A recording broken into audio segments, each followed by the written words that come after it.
Welcome, everyone. I'd like to call this meeting to order. This is the monthly meeting of the El Dorado Hills Community Council on this day, Monday, May 8th. And with that, we'll ask each of our leadership team members to briefly introduce themselves and explain what their role is on the leadership team. And then we'll move on and recognize District 1 commissioners and committee members who may be present. So, George, why don't you start? And you're not on the leadership team, except you are on the leadership team since you're a supervisor. So please introduce yourself. Supervisor George Turnbull, District 2. Thank you.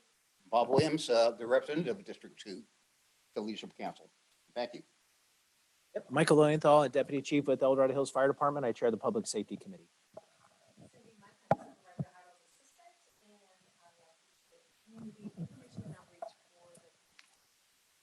John Heidel, District 1 Supervisor.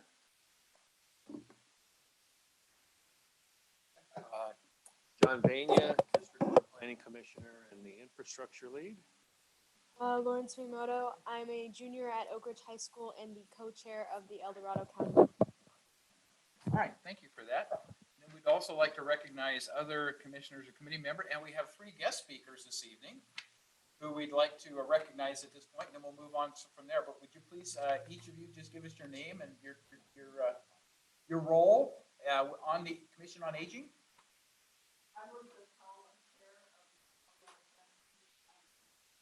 Thank you, Liz.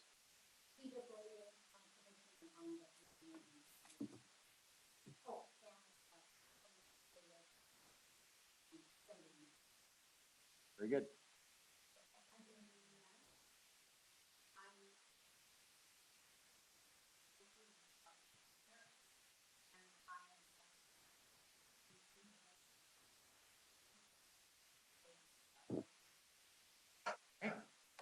Very good. And we kind of skipped past John Davey, but he's online. But he's a leadership team member, so he's online now. Yes. So John Davey, could you? Oh, there he is. Hey, welcome. I'm right behind you. Yeah, just briefly give us a description of your role on the leadership team. Sure. John Davey, I'm the chair of the El Dorado Hills Area Planning Advisory Committee. We're a group of resident volunteers that review and provide comment on proposed development projects in El Dorado Hills. Very good. Tim White, I assume, is up at the Charter Review Committee meeting this evening, right? So, okay, so we won't cover him. So then you said Wendy May? Okay. Wendy May is not on, because I wasn't able to look at that.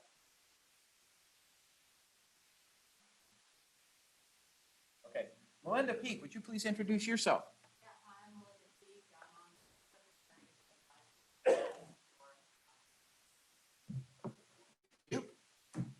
Anyone else that's out there, their hand raised or whatever?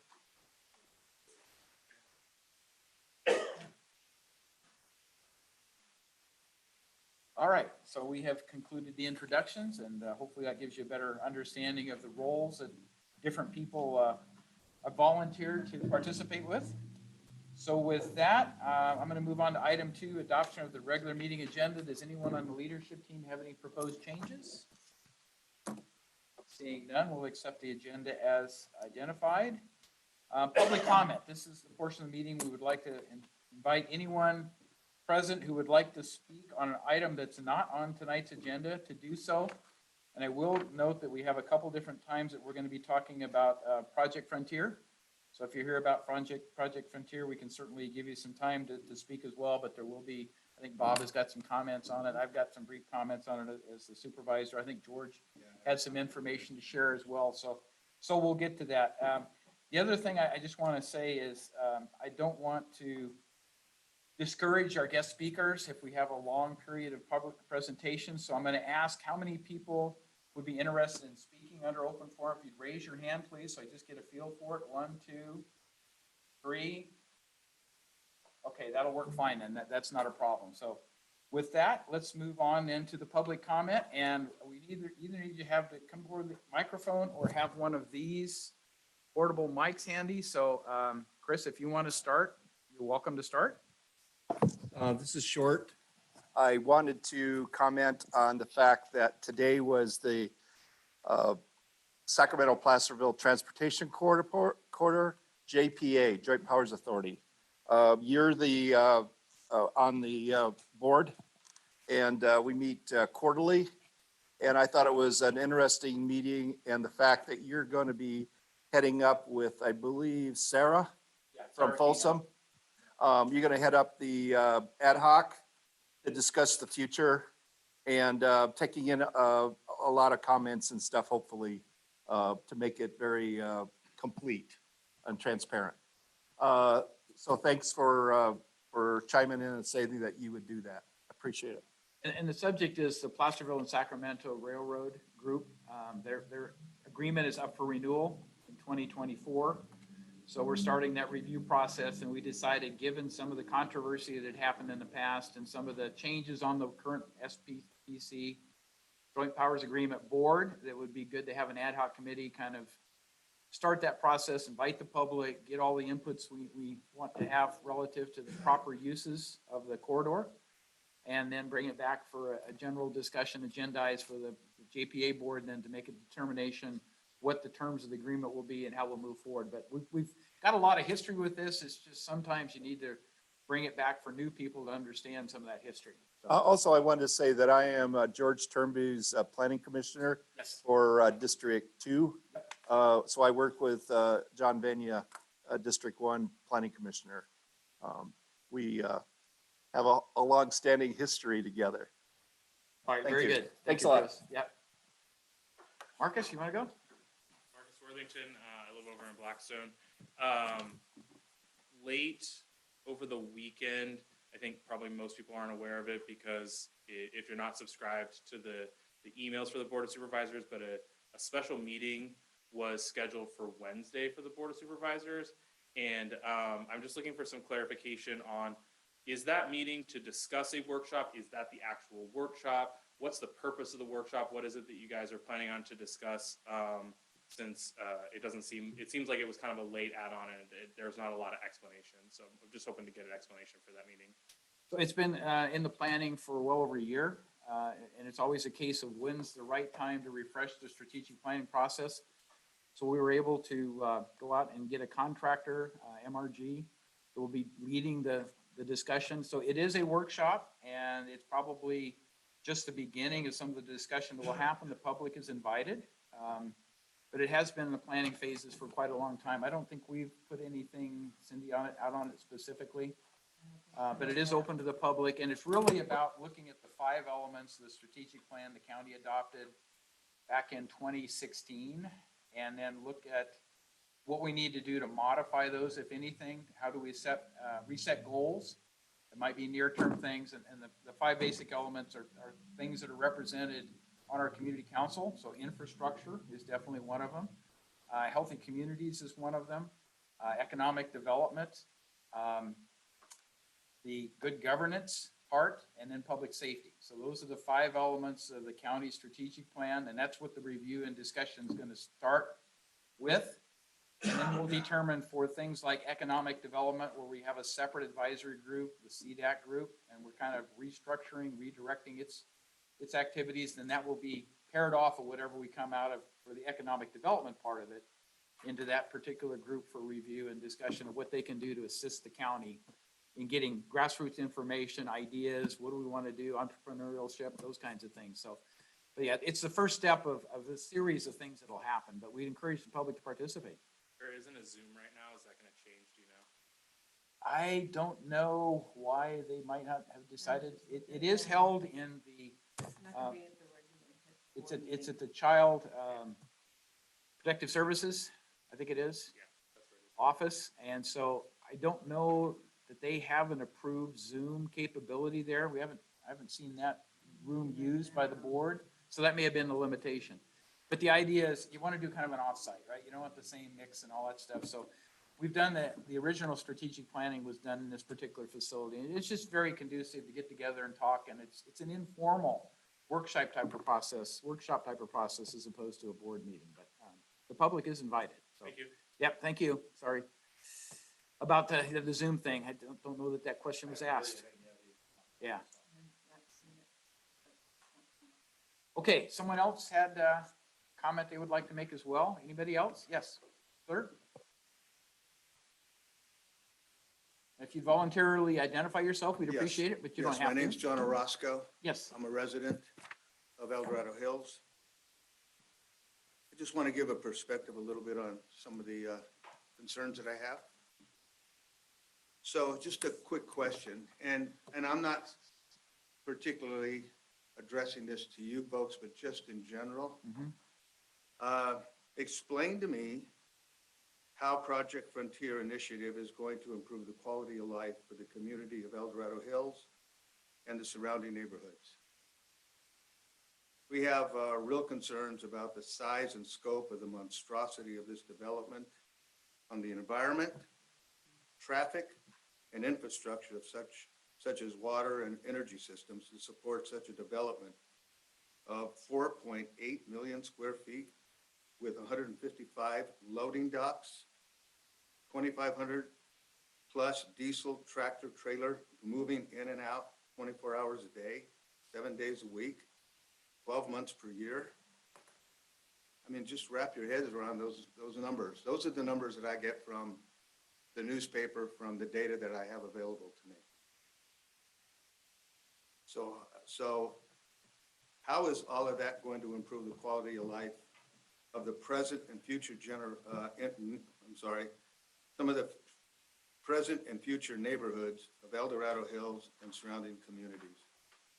Obviously, my wife and I have huge concerns about the long-term negative impact the decision to approve this industrial complex will have on future generations. We have children and grandchildren who live here. We moved from the Bay Area 6 years ago. So what kind of lifestyle and long-term health issues will occur if we allow our local government officials to approve the construction of one of the largest distribution complexes in the nation, in our neighborhood? We elected our government officials to represent our community needs and wishes. And the way this has been handled, and I say underneath the radar, it just doesn't smell good. It smells corruption to me. So I want to go on record that we are opposed to this project and the lack of transparency by our elected local government officials and staff in exposing the Project Frontier Initiative to the general public. As I said, I just found out about this project about a month ago, maybe less than a month ago. My understanding is that this initiative has been seriously under consideration for a number of years. And to me, that's just unacceptable.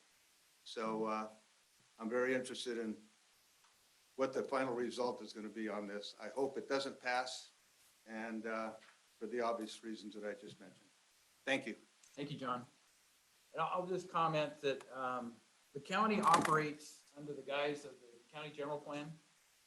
There's a lot of other documentation that defines things like zoning ordinances to define allowable uses.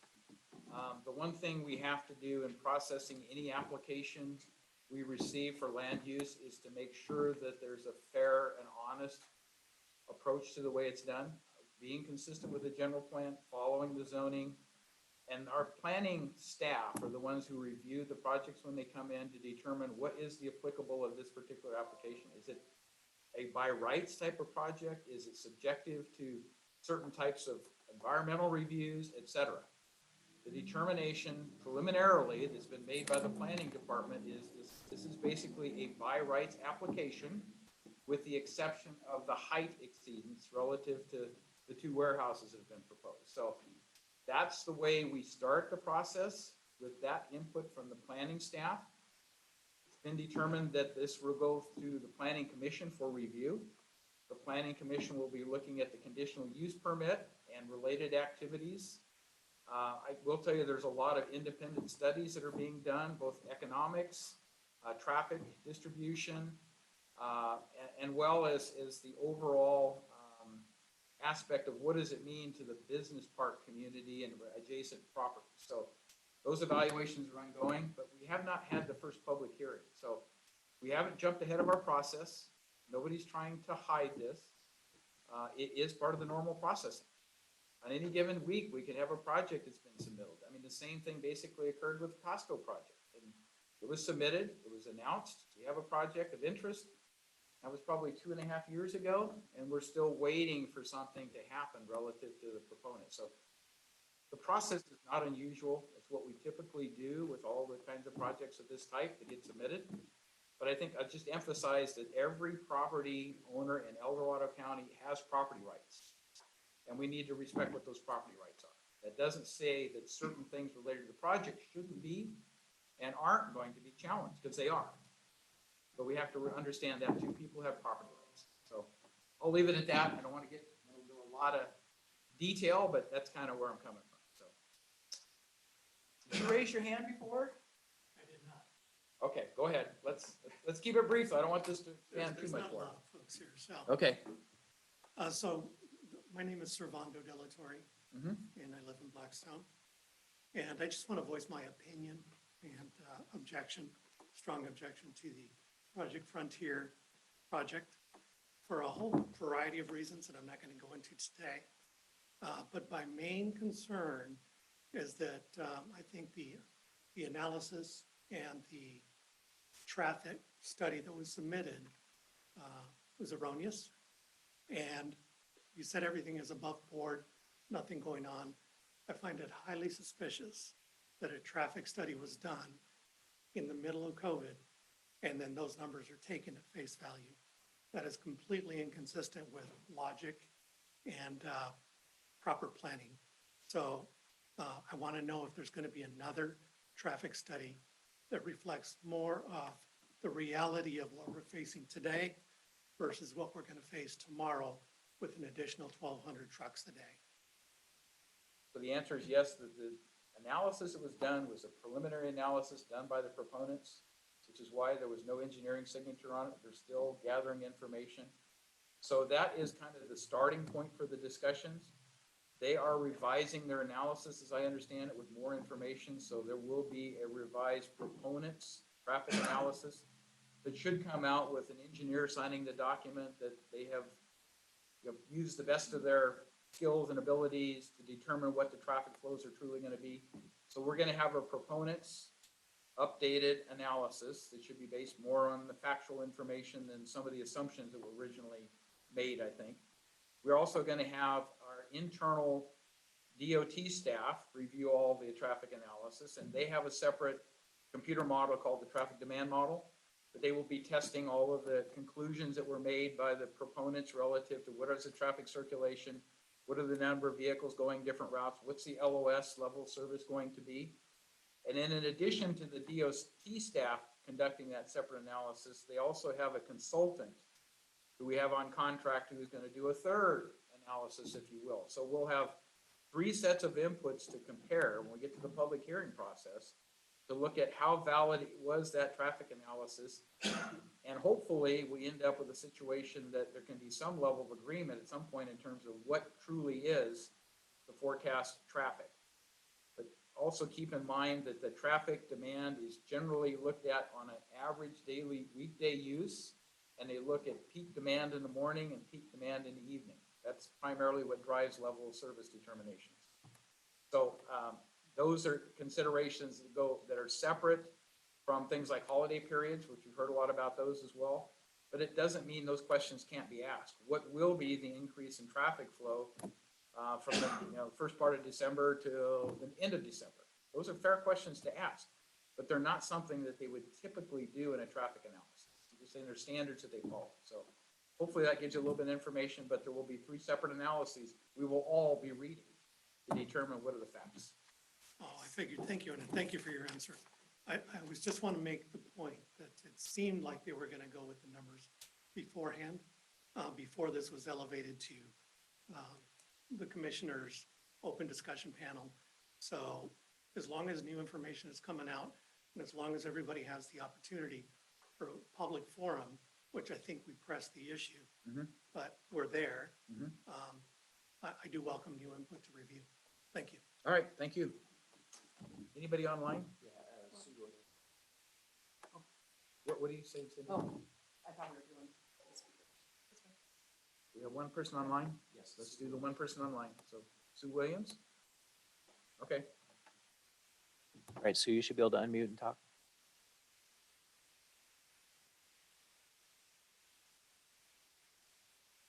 Like she's. So you need to unmute.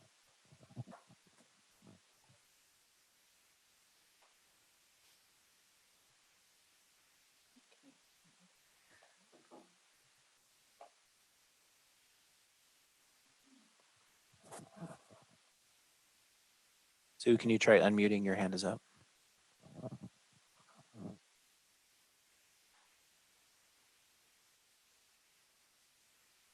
Okay, now can you hear me?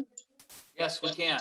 Got a little Okay. echo going on. Well, But if you got Well, two you were devices talking on, about getting companies to do the studies and stuff. And I was wondering if there's any way where we could get something done by some people that we recognize other than people that are coming out of the county and that's hired by the county to verify all the information. there's no restriction. If you want to fund somebody to do an analysis or get them to volunteer to do an analysis, you can certainly present that information. There's no restriction on that. So, pardon? No, you have the Yeah. privilege to go ahead and submit a separate analysis, from somebody who conducts it if you choose. Okay, and it will be looked at? Yes, all the information we'll receive will be reviewed by the board and planning commission and staff members, so yes. Okay. Okay, that's my major concern right now, that it's fair and equitable. All right, thank you for that. Appreciate it. Thank you. So let's go to our guest speakers then. They've kind of introduced themselves, but again, we have Raelene Nunn, Liz Powell, and Tita Bladen, who will be speaking to us about the Commission on Aging activities. And I particularly want them to emphasize the reopening of our El Dorado Hills Senior Lunch Program, which is down in the old Station 85, now operated by the CSD facility. There's two parts of that. One is a seniors program that our El Dorado Hills Community Services District runs, the lunch program that the county assists with, and then the back side of the building is actually used for a senior daycare facility that's operated by the county. So it's a multifunction facility, but we were really pleased to get all aspects of that facility opened again post-COVID. So just want to make sure that was presented. But who would like to lead? I think Liz is going to give you a little introduction about the history of the Commission on Aging and their roles, and then we'll switch over. Good evening. It looks like everyone here is interested in quality of life. Well, one of the aspects of quality of life is what the Commission on Aging is trying to accomplish. And that is helping and giving information to anyone in El Dorado County over the age of 60 with services that are without fees and without charges. So in order to administer those things and make sure that your voices are heard in those processes and in the use of those facilities, we have the Board of Supervisors appointed a Commission on Aging. We are 14 members. We advise the Board of Supervisors. We are mandated by the California's Older Americans Act, which is a branch of the federal Older Americans Act. But being the federals, they turfed it off to the state, and being the state, they turfed it off to the counties and into different districts throughout El Dorado, throughout California. We are unique. We are special in that many years ago, the Board of Supervisors of El Dorado County created our own district. We are District 29. If you were in Folsom and you were in Sacramento County and you wanted some of these services, you'd be vying with them in the 5-county area. We are our own district, so you have immediate access to all these services. We work very closely, the commission work very closely with the staff at the Area Agency on Aging and the Senior Services buildings, both here, South Lake Tahoe, and Placerville. We have 14 members, and all of which I'm very proud to work with. They're all intelligent, motivated, and really responsible people. We have 5 appointments from the district supervisors. Each district gets to appoint 1. We have one member of the commission that is a member at large from the Board of Supervisors. That position is currently vacant, and we're hoping to fill it very soon, guys. We have On it. we have two representatives from the incorporated cities. That would be Placerville and Salt Lake Tahoe. And then we have 6 members appointed by ourselves as community representatives. And those are really important too, because they represent a cross-section of the members of the older adult community in this county. And we think that's very important. We're very proud to have a lot of really motivated people working with us. We also have what we call special advocates. They're non-voting members of the commission, but they give us invaluable input into certain issues that are coming up that we hear from the public. And so that's going to be really important as well. So in a word, the mission of the Commission on Aging is to ensure that the older adults here in this county who are especially frail or vulnerable have access to the services, support to promote independence and their well-being. Our vision is that older adults in this county will have safety, security, and productive, rewarding lives. It's a big goal. It's a lot to do. And we are very cognizant of the responsibilities that are placed on the Commission on Aging. So we have 3 values. Our 3 values, first is advocacy, and that goes without saying. We will advocate, give voice to, and act to ensure that the needs of the older adults are met. Our second mission is to advise. That's our role with the Board of Supervisors, with the AAA, with the senior services in the county. We hear about issues, we advise them about things. We write white papers to them all the time. We're saying, we want action on this. We would like to hear about that. And I have to admit, they've been extremely responsive to us whenever we list out a concern. And the third one, which has become even more relevant in the last couple of years, is adapting. We've had to pivot rapidly to changes from COVID for your senior center here. The center had a huge problem with flooding, and we had to be reconstructed. So we have to pivot when we see issues like this arising. We have to be able to adapt as a commission to be relevant to what's happening to you today, and not just tomorrow, but be able to do that. So we have a lot of different committees. We approach a lot of different things. We have our outreach team, and we'll hear about that from Raelene. And that's the key. That is the key, is finding out what you need and what we have and what senior services have to help you. We also have our members up in Salt Lake Tahoe. We're not just Western Slope. We cover the entire county. We have a group for living independently. How do we, as we age, stay in our homes? What can we do to facilitate people who want to age in place and use their economics to help them age in place? We also have a group access to the Planning Commission directly. Jim Wassner, one of our members, is on the first list of people to be notified when there is a new housing project to be explored within this county, so that we can give them input as to what we would require and would like to have for senior housing. 0 entries, wide doorways, very simplistic things in construction. But if you get to this at the beginning of the planning stage, we have a much better chance of having input and having results. So that's our living independently and affordable housing. We also have disaster preparedness and safety. We also are working with the radio network within the county, that if the cell towers go down, the ham radio guys take over. So you can get information in an emergency no matter what's going on. And our safety people, we have a lady named Linda who is so active. She now has the senior services brochures in every police car and sheriff's vehicle in the county. So that if they encounter a situation, and we're hoping to work on the fire departments, by the way. And the paramedics, yes, thank you, okay. So if they run into a situation where they have a senior or a person who is in need, maybe not just, CPR, but lifetime needs, they can hand out those brochures and give them resources and numbers to call so that we can give them and triage them, and we understand triage, to what they need to get best support. So we work with the public sector as well to get this word out there so you all have it.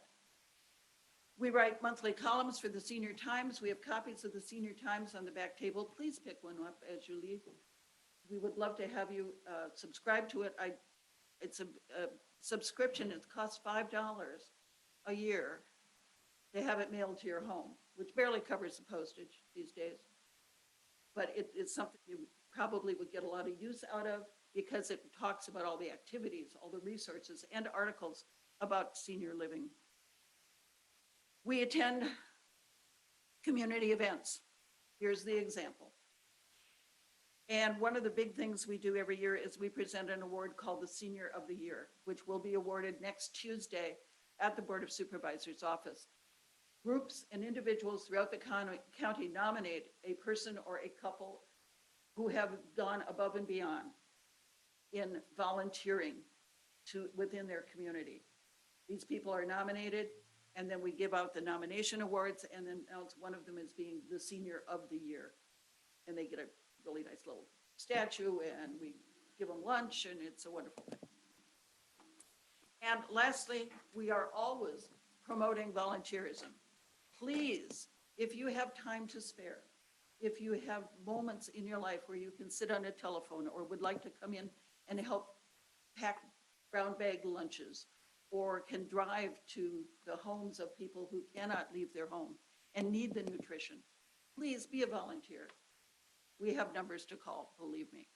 And now I'm going to let Raelene talk a little bit. We'll make this as quick as you can. I know I go on, but we'll make everybody else be short. Talk about the actual program that we have at the senior services, right? Okay? Yes, And we'll take please. questions when we're all done. Okay. Thank you, Liz. Yes.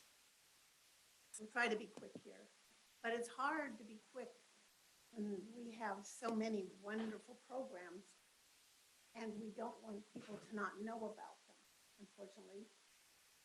That's kind of we're finding when we're out and about that not everybody knows that we have these programs. And as Liz was saying, these programs have been around a long time. They were mandated by the feds back in '65 under the Older American Act because that was the goal to keep people in their homes as they age. We haven't been able, so we've been able to do that through some of these programs that we'll talk about in a little bit.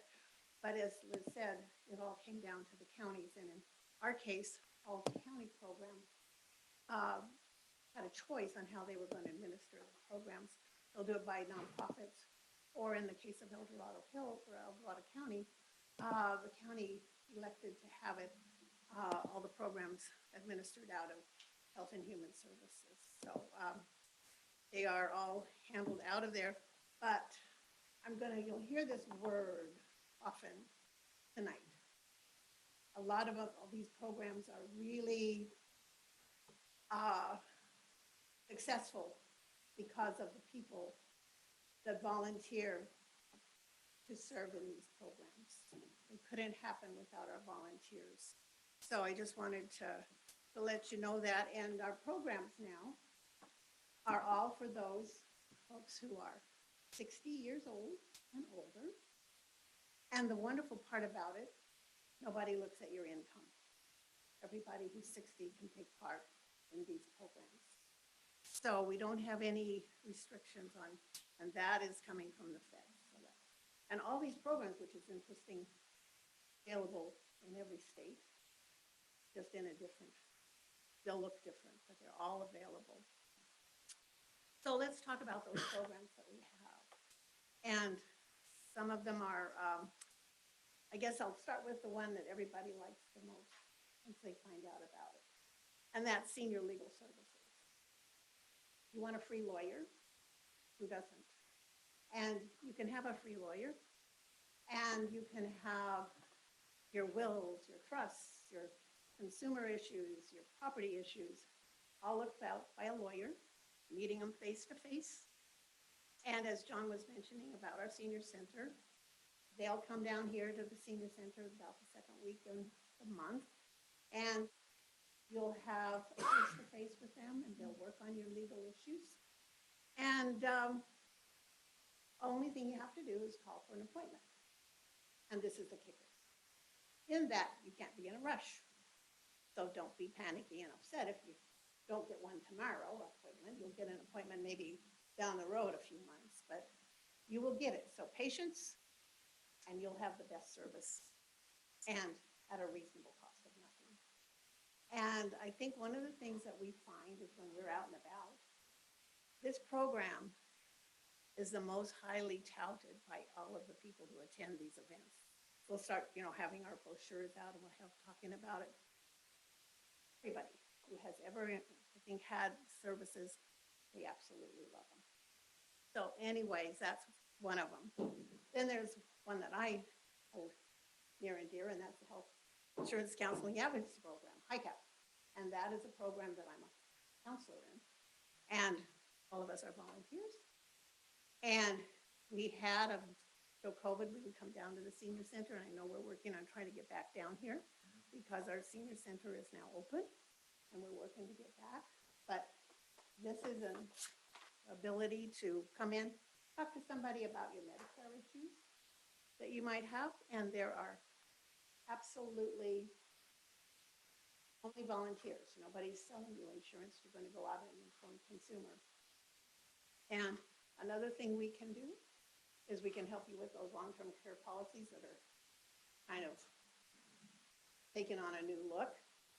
And also, we can help you with appeals of Medicare denials. And that's one of the things that we have as a big issue here. I've done this for a lot of years. I've had one issue that's big, big, big, and that's the ambulance denials, because we don't have an alternative. And I'm just going to throw that out there, is we don't have an alternative to an ambulance. If somebody needs transportation, but it's not an emergency, they end up paying $2,000 for an ambulance ride. So that's just one of the things that we can help and try to take care of and get those bills paid. But then I'll say, I have had pretty good luck on that. But then we've got the caregiver support program. And all of us, seems like as we get older, so many of us have caregivers of somebody in our family. And it's a whole new life and very different and very needs adjusting to it. So our program provides supportive services, education and support. It'll help with respite care.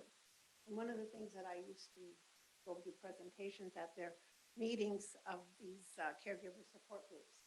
And it's a place where you as a caregiver can go and be with those who are going through the same things and kind of things you're going through. So this is a wonderful program as well. We have the Lawn Care Ombudsman program, which is there to help you resolve your issues if you're in assisted living or a nursing home and you have issues. But as you can see, as I'm going along, so many of these programs signed with a lot of thought behind them so that we can stay in our homes longer and be a part of the community. And then there's the senior nutrition program. And that one has had a rough road for us for quite a while. But in March, the senior center opened up. The meals were brought back in. And so our nutrition program is available. And here you're going to hear the word again, volunteer. This program needs a lot of volunteers. And so we would very much hope that if anybody would be willing to come down to the senior center and help with doing the meals as a volunteer, that would be great. But there is one thing different. If you talk to anybody going down to the senior center, they have to have an advanced reservation. That's new. We didn't have that before, so we have to have that. And so the lunches are available. And then we have the home delivered meals. And they are wonderful because not only does the person get a delivered meal, they get to see somebody.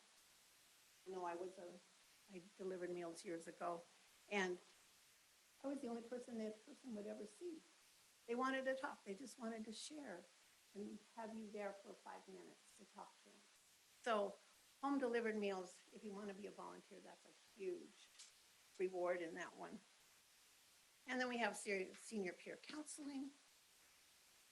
So we have people that are volunteers trained to talk to people who are going through life crisis. Different things are happening in your life, and you don't want to talk to somebody young, you want to talk to somebody kind of your age. So you can call and talk to them, and they'll help you, you know, kind of listen to you about your issue and just be there to talk to you about these transitions that are happening in your life. So it's quite a good program as well. In fact, one of the senior peer counselors is a former client. She loved this program so much, she became a counselor. So it was wonderful. And then as said, we've got the senior times, and all these are coming, of course, under these mandated kind of programs. And we have Yana, You're Not Alone. This is a grand program because if you don't have any family, you don't have anybody that close friend or whatever, what if you don't wake up in the morning? What if you fell? Well, what will happen is, under the Yana program, You're Not Alone, you'll get a call from your Yana. And they'll call and say, how are you doing? And you can answer the phone. Then you'll say, well, gee, I didn't do very well last night, and they can give you some help and finding maybe you need some service or whatever. So in addition to that, if you don't answer that phone, and I know this has happened, somebody gets busy and they go out, they don't answer the phone, then it all breaks loose. They go to the friend that's on the list to call, can't reach that friend, then they're going to go on to the fire department, have them come over and find you not home. So you just have to remember to tell them you're not going to be home. But no, they are on this one, and it's a really good one. And then the other plan, which is the one that John mentioned, is the club. And that's the adult daycare. You know, that's kind of a well-kept secret, isn't it, John? Not a lot of people. It's getting wider publication. It is now, and I think we have to keep on it, and that's why I want to share it with you tonight. Because it's a wonderful place. It's right behind the senior center, and it's good for everybody.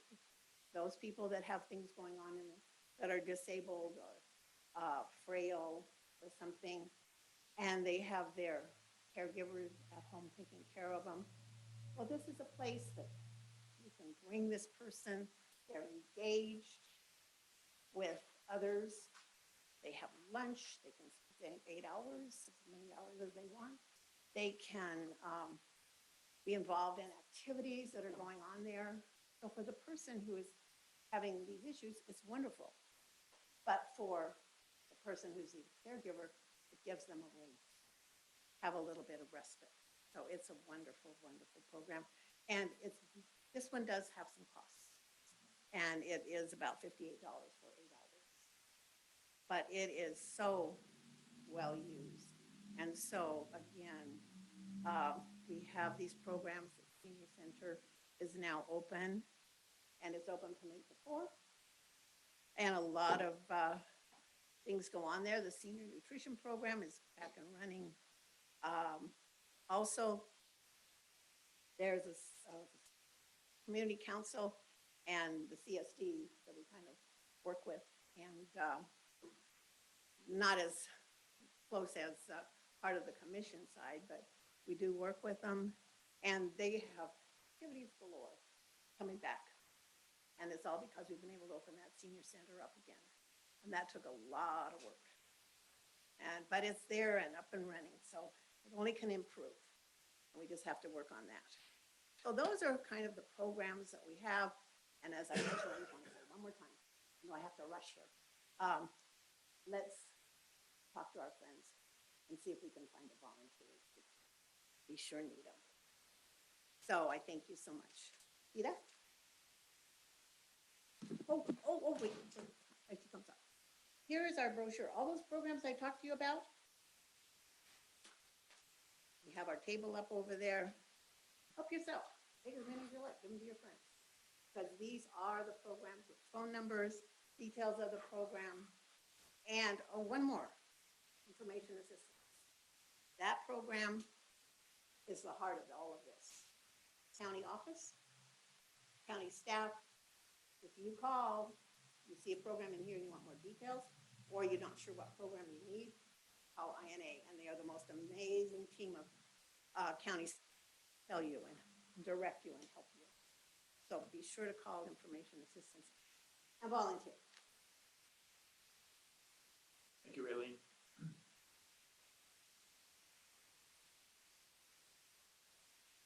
I'm Tita Bladen.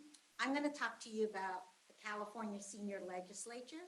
Our brochure is in the back on the table.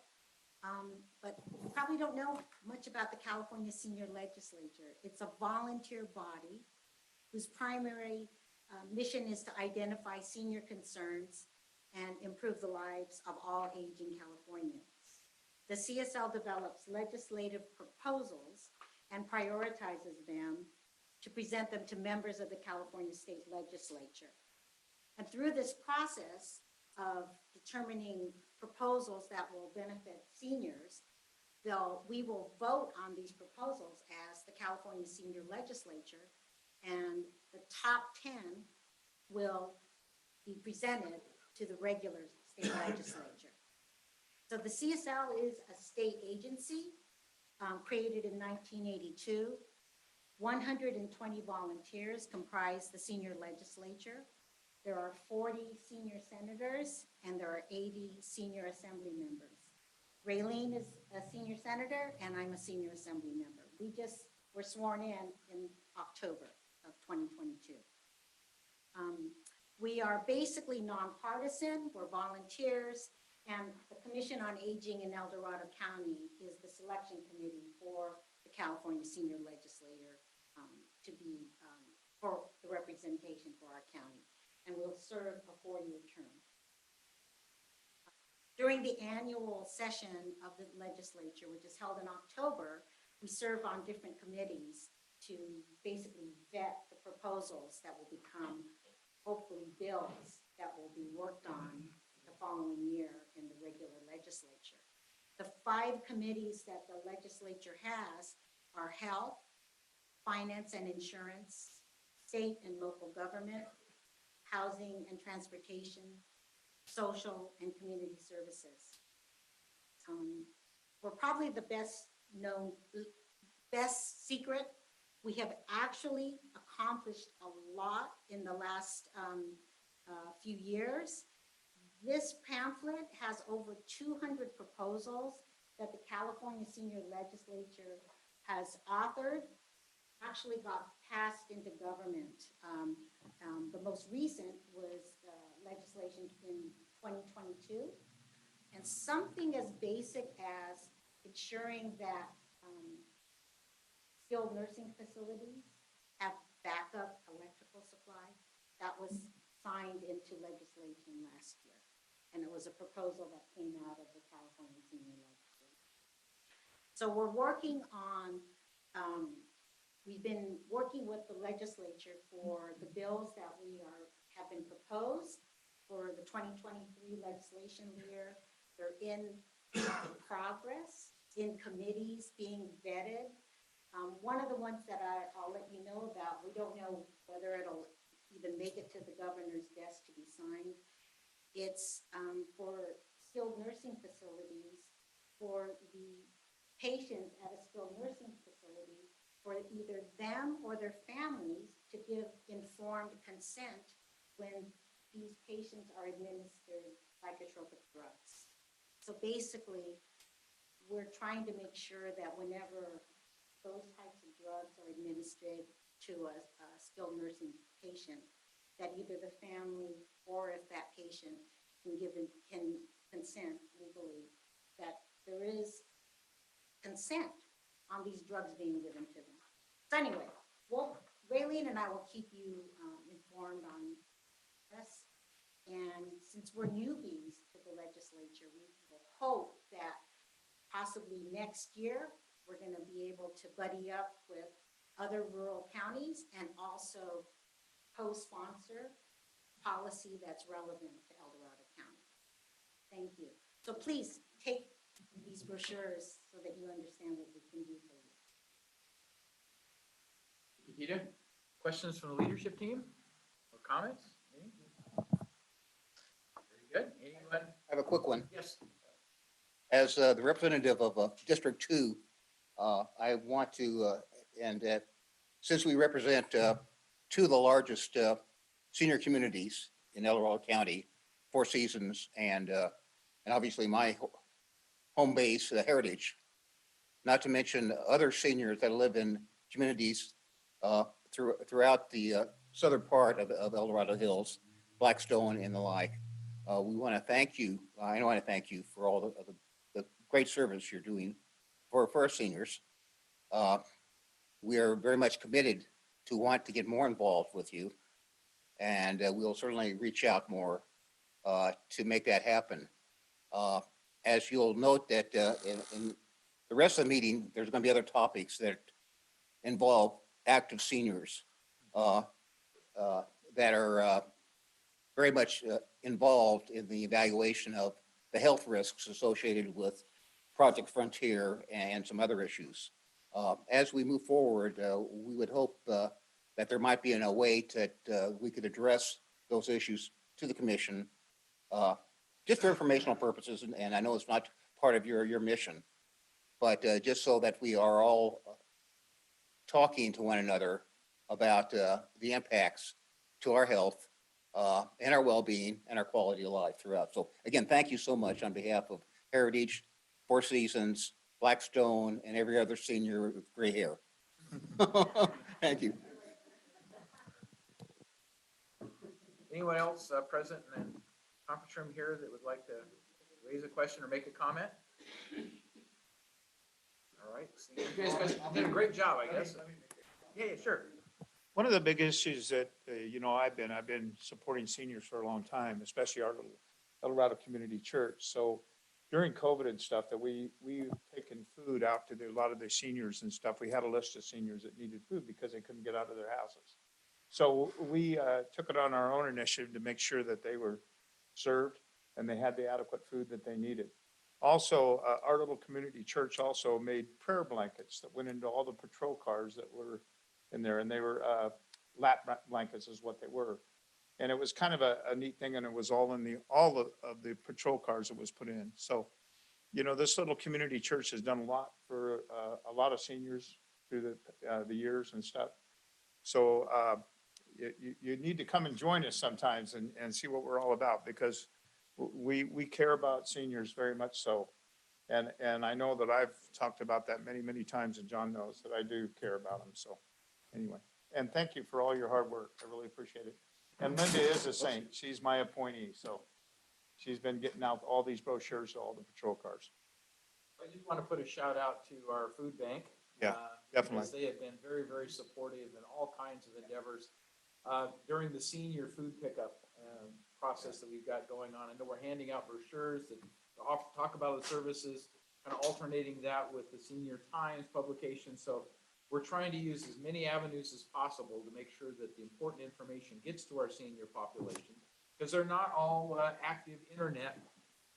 No, they're not. Browsers or anything else, right? So we need to make sure it gets in their hands and they have something that they can refer to and make the appropriate calls if they need assistance, get a hold of senior legal or whatever. But again, thank you, ladies, for the great presentation.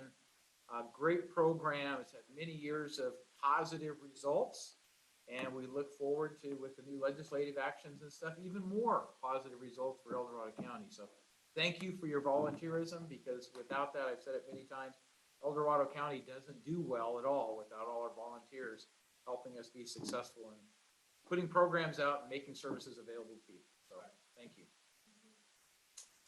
All right, so with that, let's move on to our next item, which is supervisor communications.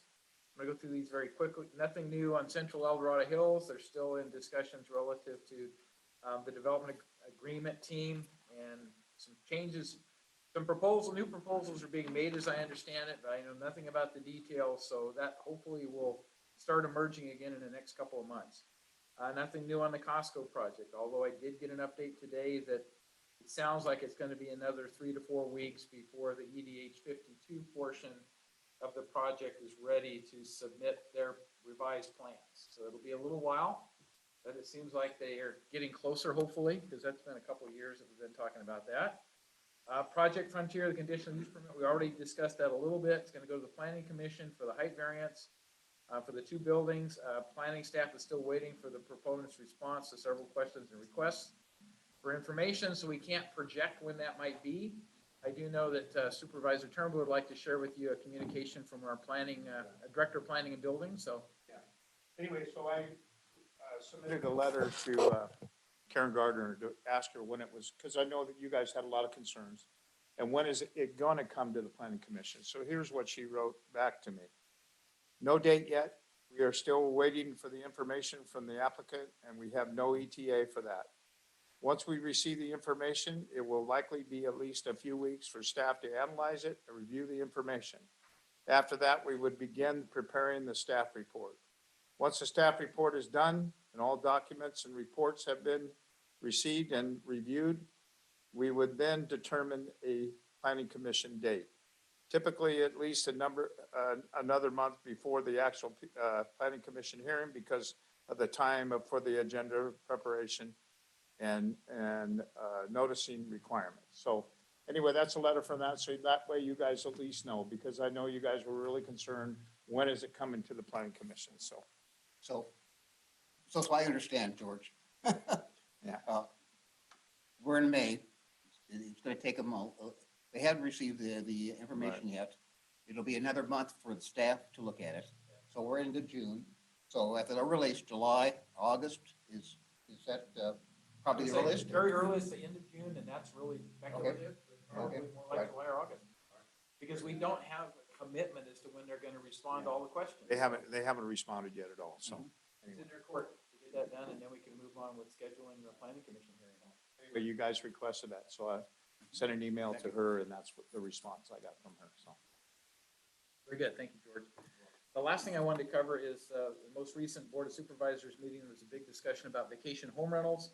It kind of breaks down into 2 areas, the South Lake Tahoe Basin, which is where the majority of the vacation home rentals are. We actually have a quota of no more than 900 vacation home rentals in the unincorporated area, which is primarily Myers and that area of the community. And then we have a west slope that's also got a number of vacation home rentals, and there seems to be more applications all the time. But we ended up with 8 recommendations made by staff. We kind of split that in half and said, let's deal with the 4 that are easiest to deal with in the present time frame. So the first one is including compliance with the vegetation management ordinance for all vacation home rentals. I mean, that's almost a no-brainer. We have to have safe communities, fire safe, fire-wise communities, so that's going to go into play quickly. There was a provision in SB 60, Senate Bill 60, to allow an increase in fine amounts for health and safety violations. We're going to move forward with doing that because that puts the teeth in the enforcement. When people have to pay sizable fines for ignoring the requirements of health and safety code, then they tend to be more responsive and attentive to those things. So the third one is include additional permit suspension options. So there's options that we want to add that will allow us to suspend a permit if there's not the appropriate response to complaints and other things. So we haven't had that in the past, but it allows us to say, you're put on suspension. You can't have any new Airbnb visitors and stuff until you clear these issues with us.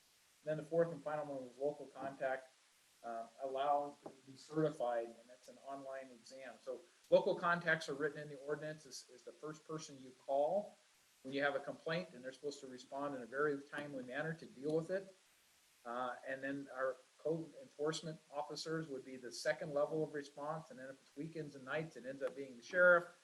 But anyway, we're trying to reel in a number of these things and get more compliance and better control of what's happened with vacation home rentals. There's 4 things I didn't mention here, and they're all being referred to a committee that's being set up by Supervisor Brooke Lane as an advisory committee to her only, because there's a lot of people that have experience with the city of South Lake Tahoe, VHRs, the city passed an ordinance that basically outlawed them except on the motel strip section of it. That drove some of the applications to the county unincorporated area. But there's a lot of people that have good experience and good history with this. We want to make sure we understand all the perspectives of the do's and don'ts, the things that are really helpful. I don't think anybody wants to do away completely with vacation home rentals, because that is a source of TOT tax. And for any of us who've taken the opportunity to go to Tahoe and rent out one of the homes up there, fantastic.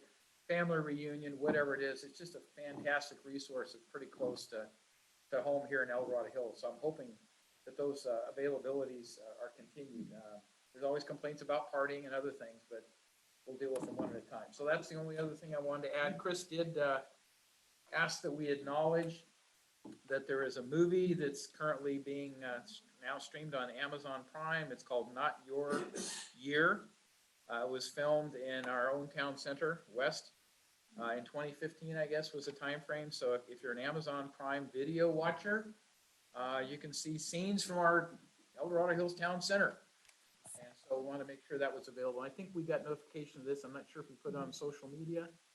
It was in the I saw it last night, and at first I thought it was a little slow. Boy, it got really good, and to see all of the town center places where they filmed, it was fantastic. Too much information, Chris. So we're all interested. Go check out the movie, right? Not Your Year. Not Your Year is the name of it. So, all right, very good. Thanks for that. So with that, I'm going to move on to item 6, unless there's any questions or comments on any of the topics we discussed as supervisors. Not seeing any. All right, item 6, leadership team. We also always start with public safety. I don't think we have a representative from either sheriff or CHP here. We do have CHP. Andrew's here. Okay. Andrew, you should be able to speak. I am here. Hey. Hey, welcome, Andrew. Well, thank you for having me. Well, let me mute my phone. So glad to be here on Zoom, but I just kind of use this time to report some of the numbers that we're dealing with for incidents that we have across El Dorado County and also, or the western slope of El Dorado County, and D1, a little bit broader than D1 El Dorado Hills more specifically. So it could enter into Supervisor Turnboo's area as well for some of these stats, but I try to keep it pretty centralized into District 1. So the crashes that we investigate, and all these numbers that I'm going to bring up are going to be just for the month of April. The crashes at the Placerville area CHP investigated is 90 crashes. Of those 90, 42%, 38 were within the El Dorado Hills area. That's beyond share. So if we kind of like think about how many reps we have, we should be seeing about 20% of this activity based on population distribution per district with 5 supervisors. And then in DUI crashes that we investigated 8, which is nice and low. I like that number. DUI crashes in District 1, 5 of those 8 were in El Dorado Hills, I should say. El Dorado Hills area. So 63% of them were in El Dorado Hills. DUI arrests in total for the area are 28. DUI arrests in El Dorado Hills is going to be 12. So 43% in El Dorado Hills. Total arrests that we made, total arrests for misdemeanors or felonies are going to be 76 arrests for the Placerville area, 27 of which 36% is in El Dorado Hills. So I know that's a whole lot of numbers at you. But basically what I'm trying to say is it's a little bit disproportionate affecting our western slope and the westernmost side of our county. It is a population center. It is where the most population is in our county. And we use these numbers and these statistics, hopefully guide our beat officers, our patrol officers out there to directly combat that through education and enforcement for those problem areas. So, and just for, a heads up, the Highway Patrol, for those who don't know, is responsible for patrolling all unincorporated roadways, public roadways in El Dorado County with traffic related incidents. And so just some stats, these are a couple years old, but they're still pretty relevant today. So 82%, over 82% of El Dorado's county population is lives and uses unincorporated roadways. And even if you live in the city of Placerville, South Lake Tahoe, you're going to use an unincorporated roadway on your travels. 50,000, estimated about 50,000 people commute out of El Dorado County, and using 50, 49, 193 to do that, which we patrol, and we have to maintain the safety of those roads. 20,000 people every day commute into El Dorado County. So that's a massive amount. So over 20,000. So 70,000 people are commuting up and down, getting to and from work every day. And we want to maintain that safety in the roadways. One of those things that we can maintain that is by constant patrols, making sure that we're that pucker factor on the roadway. When you see the highway patrol, maybe think about slowing down. And or if you think of Officer Brown and my family out there and everyone else's family out there, slow down too. A big problem that we've been having recently is DUI. DUI is a per capita in El Dorado County is a bigger issue than many would know. And recently we've had some big grants that have been utilized in our county for enforcement and education. And we want to continue that. We've had some good results this year. It looks good so far, but we also have been dealing with the first couple of months, some pretty severe weather that has definitely dampened travel and partying and all the like that come along with DUI. So let's keep it down for the rest of the summer. Talk to your friends, talk to your family. If you notice somebody's got a problem, say something. Just like with suicide, addiction is a big deal with substances and alcohol throughout our county and throughout this region. And reaching out to a friend or a family member, being that point of contact that you can to show them that you care and that you're not going to let them drink and drive or be high and drive. And that could save a life. And that's a big issue in our county. So I think that's about it for me. And if there's any questions for the highway patrol, I'd love to answer them. Yeah, I got a question. Andrew, we're dealing with a lot of problems down at the air park in Cameron Park. Do you know a lot of the issues that's going on there? So specifically the larger roads that accommodate the aircraft, correct? Yeah, yes, exactly. Yeah, so we are aware there's been a couple of reports to us, well, more than a couple, of reckless driving along those roadways. It is so at one time they were county maintained roadways. They're not. They're part of a LAFCO would know, but they're part of a special district that is maintained called the Cameron Park Air Park District. So those roadways are publicly maintained, although a very small idea of what public means, just the maintained by the Cameron Park Air Park District. So they're publicly accessible, publicly used roadways, publicly maintained roadways, although very small percentage of public. So the California Vehicle Code does apply in our current opinion. The biggest issue is the kids are getting down there and they're using that area for drifting. So Right. There's been a group of kids there, and that's one of the big issues that's been going on in Cameron Park. Right. So what we'll do is I'll re-up that traffic complaint and we'll see what we can do for additional patrols out there. If any of the public has any information as to what time frame those are happening, you see it, it's got to be reported. We've had two really good reports, one specifically where there's video of the person doing what they were doing. Yeah. But honestly, since then, and that was during the rainy season, not one other has crossed my desk. So that doesn't mean that it wasn't called in and somebody else didn't field it here, but well, summertime's coming, school's getting out, so. True. Anyway. So call it in when you see it and I'll read that complaint and we can address All it. right. Thanks a lot, Andrew. Yep. Do you have some leadership team have a question or comment for Officer Brown? Anyone present in the conference room? Yes, please identify yourself voluntarily and then.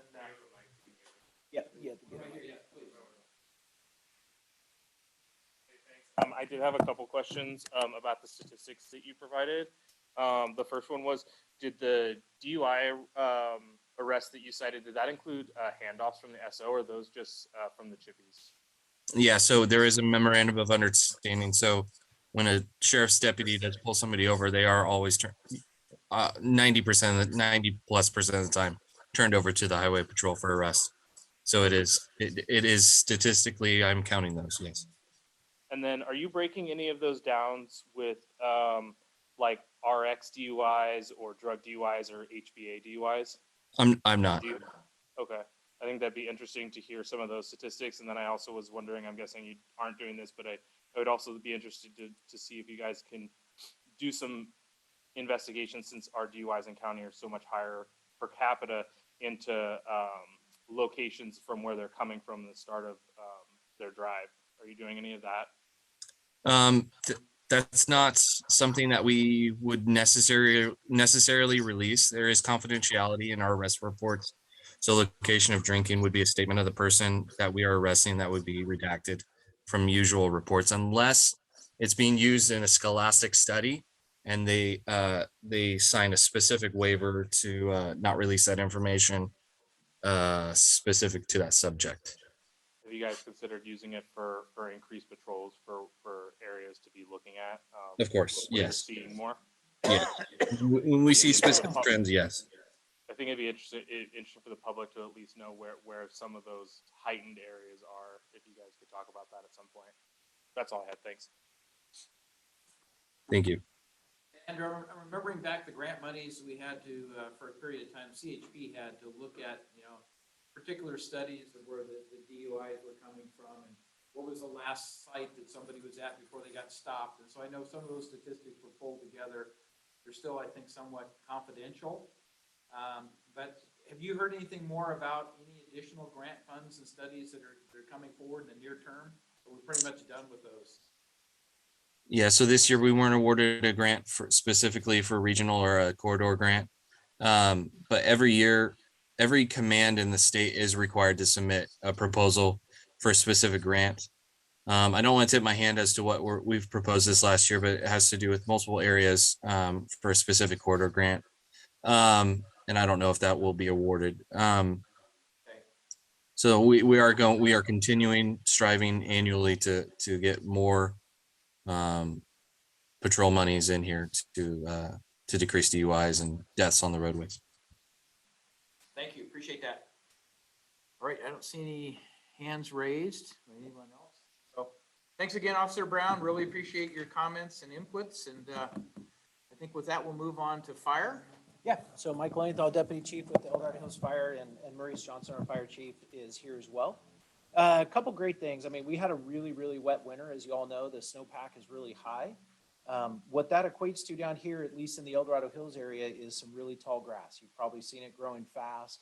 And some of the things we've learned is that the growth cycle is delayed this year because there was so wet and so much rain that grass is growing later, and it's still growing right now. So we're seeing a different pattern this year. It's a wonderful thing in the snow, and it had its own set of challenges through the winter. But I think it's important that we all recognize that for us in Dorado Hills and the Dorado Hills Fire Department, District 2 as well, the lower country, the grass fire intensity this year we expect to be pretty significant. So with that, it's important that you are doing what you can to protect yourselves, clear that 100-foot defensible space around your homes.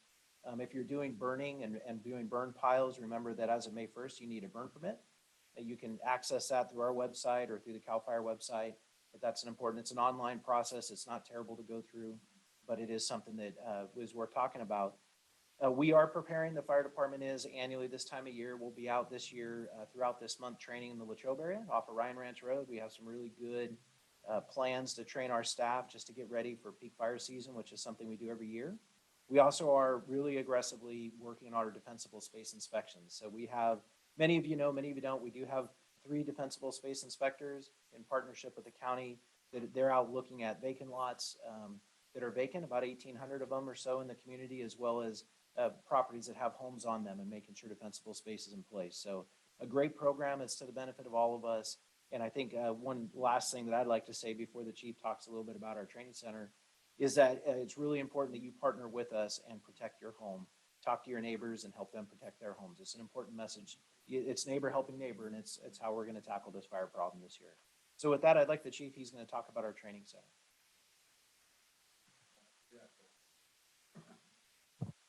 Yes, Maurice Johnson, Fire Chief. Just a couple other things. The Fire Training Center, we've been working on for a number of years. In fact, it's been in the planning phase for about 20 years. And so I'm happy to announce that we are literally 9 days away from receiving the keys. Watching the progress steadily down there. It's very exciting that our firefighters are actually going to have a location to go train that's safe, and it's going to be very realistic and comprehensive down there and not have to simulate so much. And so we're really, really excited about that. That'll be a regional asset. I'm also happy to announce we've been working closely with Folsom Lake College. They terminated their fire technology program a number of years ago. And so we've been working with them over the last 8 to 9 months or so, and they are considering bringing that back, which will be very beneficial to recruitment and retention of firefighters here in the region. And then also giving us an opportunity really to draw from our communities and our neighborhoods to get some of our young men and women that might be interested in the fire service. And so we're excited about that as well. We'll be hosting a statewide meeting here in July. Chief Lilienthal's been working on that and organizing that. It's called Fire Scope. It's firefighting resources organized for potential emergencies. And really what that is the leaders of the fire service in the entire state get together. There's roughly 26 board members now. El Dorado Hills Fire is part of that large group. And so we're a very small organization, but we have the same voice as in LA County, LA City, and Orange County. And we represent all the fire departments here in Northern California. So that's, it's exciting for us to have such a big voice, be such a small entity, and it means a lot to us. So we'll be hosting that statewide meeting here in July, and we're really looking forward to that. Plan review. I know that's one of the hot button issues for us. You know, we've been struggling quite a bit with respect to plan reviews and just the sheer volume of plan review. I think when interest rates got so low, tied in with COVID, tied in with we've just been busy for years.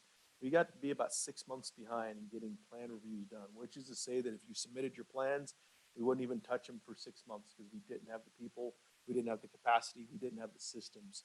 We've hired a new fire marshal. She's put new systems and technology in place. She's done some additional training with our staff. We've hired additional members. We brought on retired annuitants. And that has been very, very helpful for us. And I'm happy to announce that we're now down to 90 days, which doesn't sound great, but that's a significant improvement over where we were. And we're well on our way to a 30-day approval time. We also instituted on the first of the month, it's called over the counter. And the over the counter is if you've got your plans and you submit them digitally, you can literally walk in the office and you can have your plans approved and reviewed that same day. And so that's kind of a groundbreaking service that we're providing, and it's been very, very popular so far. Lastly, Chief Lilienthal mentioned our defensible space inspectors. They have been tremendously helpful in us not having to shift our personnel, which increases our plan review times. And they've done a lot of good work here in our community. Over and above that, we partner with the county under a contract, and we actually provide those services throughout the county all the way up to and including sometimes on the east slope of the county. So that's worked out very, very well. You might ask, why would El Dorado Hills Fire send our employees to inspect areas outside of our organization? It's very simple to us. One is we believe in the mission. We believe in wildfire safety. We believe that we have the expertise and the tools to provide that. And what we get in turn is the education, the experience, the outreach, and knowing that our partners are safe because we're responding to those incidents should they have a fire. And so that's been a very, very effective partnership. With that, I'll take any questions.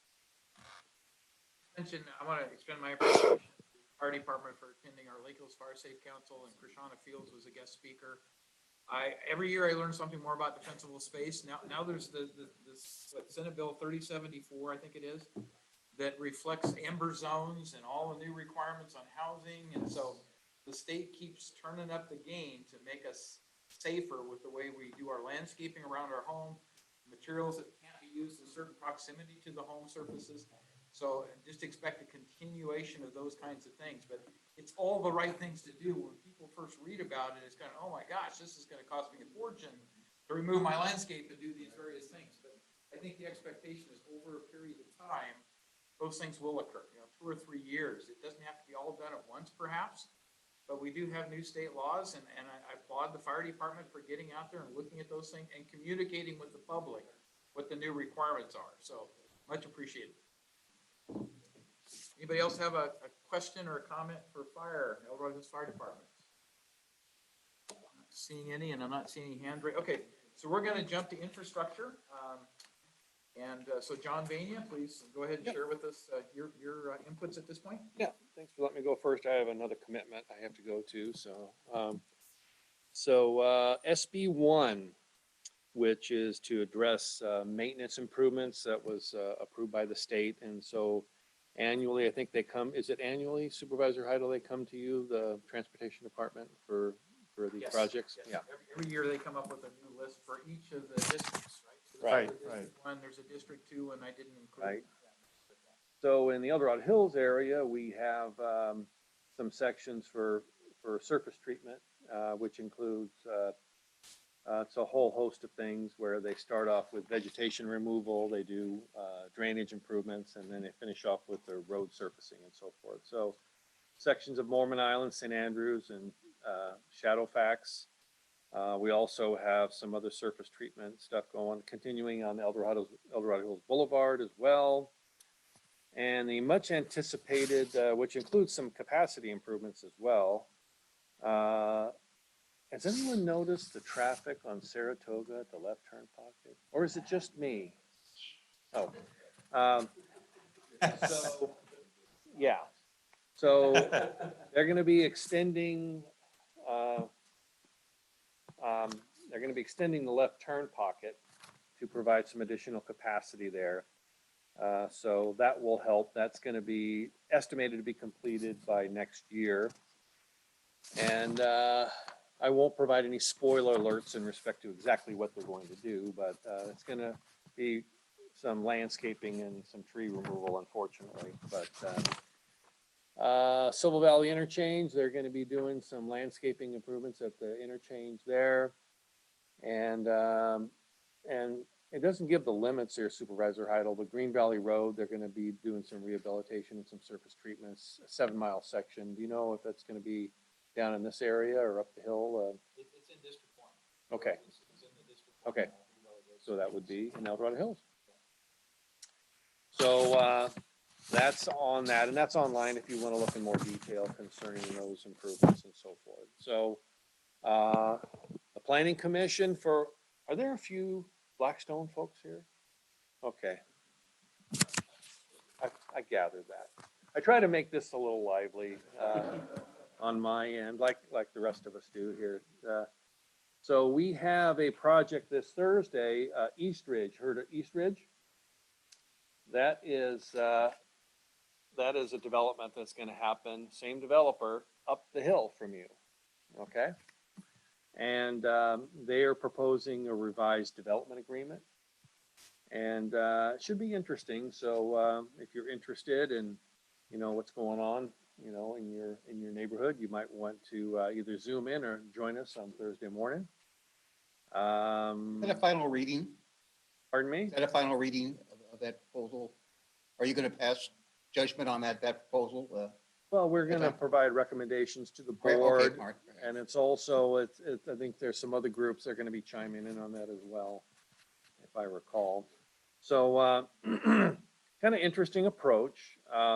It kind of walks and quacks like a time extension. It provides a 10-year time extension in a sense. But I'm not going to provide any more spoiler alerts. That's going to be all I'm going to give you tonight, unless you ask some questions. So that's all I got for now, unless you have any questions for me. Our auditor controller has proposed a community benefit of $500 per unit per home, basically, that would be built. He is in support of this. That's the kind of thing that gets reviewed by the Planning Commission. Is that significant enough to make the difference for the consideration of extending the 10-year period or not? And so we look at that with every project, including Central and others. So it's one of those things that we have a committee that's reviewing that at the county level, and then they're making recommendations. But my understanding in this particular one, it didn't go through that committee. It came from just the auditor controller. But you guys will get into it and discuss it. But You will. more to come? Yeah. Yeah, just as a comment, really, when we consider these extensions for such a long period of time, and they've had a long period of time already. I just remember the fire department, remember when we issued those conditions of approval, or those comments by the fire department, that might have been 10 years ago, and things have changed drastically since then, so. Well, that's one of the questions I provide. I asked our legal counsel is, can we submit revised conditions of approval? I know the CSD has submitted a letter. If you look online, you'll see the CSD had requested some language. Are we restricted legally to, if we're gonna put something like that in there, maybe it needs to be in the draft development agreement. So I'll get some more answers to those questions in the next couple of days, and we'll be ready to go Thursday. So, and again, there's gonna be other opportunities with the board as well. So this is gonna be a moving, a dynamic process, so to speak. So, okay. Yeah, my recollection is the original Valley View specific plan had identified 2,786 dwelling units, both multifamily and single family. So East Ridge is probably, I'm guessing, maybe half of 700. that because it's lower density, so 700? Well, 700, and when they spoke at your board in February, they said that they had fulfilled, which I'm getting confirmation, they had fulfilled their multifamily and low income responsibility of 20% along, what's currently in the Valley View, along Valley View, but we'll see. I'm requesting that be confirmed as well amongst other things, so. I was checking some notes, so we'll compare notes on it. Yep. So anyway, attend the planning commission hearing if you'd like. It's by Zoom, so you can listen to what's going on in your backyard, so to Right. speak, as opposed to your front yard. But always trying to keep people informed of what's happening and as development comes forward and proposals are made. So thank you Right. for that report. All right, thank you, and we'll That see you was- guys later. Let's jump to our youth commission report. So Lauren. Yes, the El Dorado County Youth Commission is wrapping up our year. Unlike a lot of the other commissions, we kind of have to run based on the school year because we have graduating seniors. But on that note, we also are opening up our applications for next year. So if you have children or grandchildren who would be interested in representing youth and being a part of the El Dorado County Youth Commission, it's a great opportunity for students to be able to be involved in community decisions, be able to work with the Board of Supervisors, get some opportunities to get some insight on what local government looks like. I'm a little biased, but I think it's been a great experience and I would highly recommend to anyone who's interested. We are also wrapping up on our peer advocacy program. We've been working on trying to get those established in the high schools for next year. It's pretty much been settled that the Oak Ridge Peer Advocacy Program is going to be starting out as a club with a pretty hearty content-based information, going to be working with a lot of the health classes and having a pretty large presence on campus. And we're going to hopefully transition that into more of a class in the upcoming years. And then we also, Oak Ridge is also establishing a program called Friday Night Live. Essentially, it's a kind of a program that's based on providing youth with an engagement opportunity to prevent the usage of alcohol and tobacco, and just to really get youth involved in things and doing things on Friday nights that aren't related to those types of activities. Also, Oak Ridge is working on developing an extended version of their Link Crew, which is essentially a group of students that works to be able to help freshmen transition into their first year. I think they're going to be planning to do activities and a lot of working in small groups throughout the entire year. So I'm looking forward to seeing how that turns out. Also, as we're wrapping up the school year, about 3 more weeks, I think, of the school year, I feel like I say this every single meeting, but with testing and final exams and especially advanced placement exams, especially as a junior in high school, I can certainly say that it's very easy in this time to get overwhelmed and for there to be a lot of high stressors. So I highly encourage anyone who knows youth or high school students to encourage them to check out the Wellness Center. They have extensive resources for mental health and resources for just healthy living altogether. And it's a great opportunity for students to have accessibility towards those programs. And then finally, just after listening to all the discussion about Project Frontier and just getting to hear community leaders and community members to express their passion and their desire to make sure that El Dorado Hills is a great place for upcoming generations. I just want to voice my appreciation for that and for all of you who are looking out for the generations to come. I know it's not often that teenagers are able to express how appreciative they are for adults, but I do genuinely see all the hard work that you guys are all putting in to create great El Dorado Hills for all of us. So I just wanted to thank you for that. So, thank you. Any questions for Lauren? All right, very good. Good report again. So I'm taking volunteers at this point. Who wants to go next? Robert, you want to go? No, actually, let John Davy do it. John Davy, okay. All right. Well, thank you, everyone. I've got a board meeting here starting at 7 that I have to open the doors for. But APAC this week, Wednesday, mere days away. We'll be right back there in that building, Station 85 in the meeting room. We have 3 major topics for our meeting. One is the Carson Creek R&D parcel split project, which is essentially it had been proposed the Carson Creek Village residential project. It surrounds the Tractor Supply store there over there off of Golden Foothills Parkway. So they're talking about a parcel split of 4 existing R&D parcels and splitting into 14 parcels. And they did identify that primary purpose of that would be industrial warehousing distribution buildings. There's an initial transportation analysis that they provided to the planning department, which they're required to do when they make these proposals.